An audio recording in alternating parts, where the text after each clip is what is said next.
जथेबंदी की जानिब अभी इस पर जो कुछ भी कहना है वो कबल वक्त होगा, जिसमें लेकिन अभी जो खबर सामने आ रही है वो ये है जिसमें अमरीकी सदर कहते हैं कि पहला कदम जो है वो ईरान उठाएगा।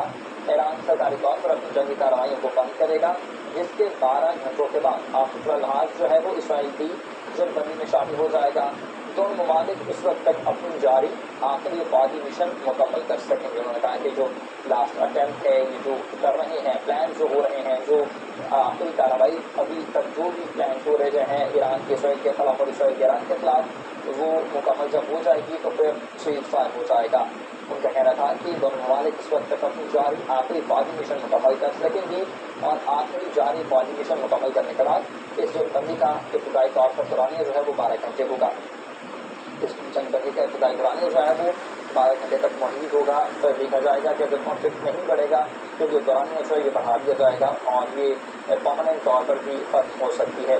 लेकिन अभी देखना और कुछ भी कहना इस पर कबल वक्त ही होगा कि ये जंगबंदी है कितनी साबित रहती है, कितनी मजबूत रहती है और कितनी मस्बत नताइज जो है वो इसके सामने आते हैं। अभी कुछ भी इस पर कहना जो है वो कबल वक्त होगा। इस जंगबंदी का इब्तदाई दौरानिया नाज़रीन 12 घंटे होगा, जिसके अख्ताम पर उसे इंशाअल्लाह ताला अब अमेरिका के सदर का बयान आपने सुन लिया है। इंशाअल्लाह ताला अब जंग बंद हो जाएगी।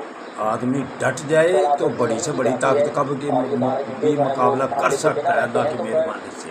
ट्रंप का ये कहना है कि बाज़ाब्ता तौर पर जंग के खात्मे का ऐलान भी तस्वुर किया जाएगा। ट्रंप ने ये भी जोर दिया है कि इस दौरान मुकम्मल तौर पर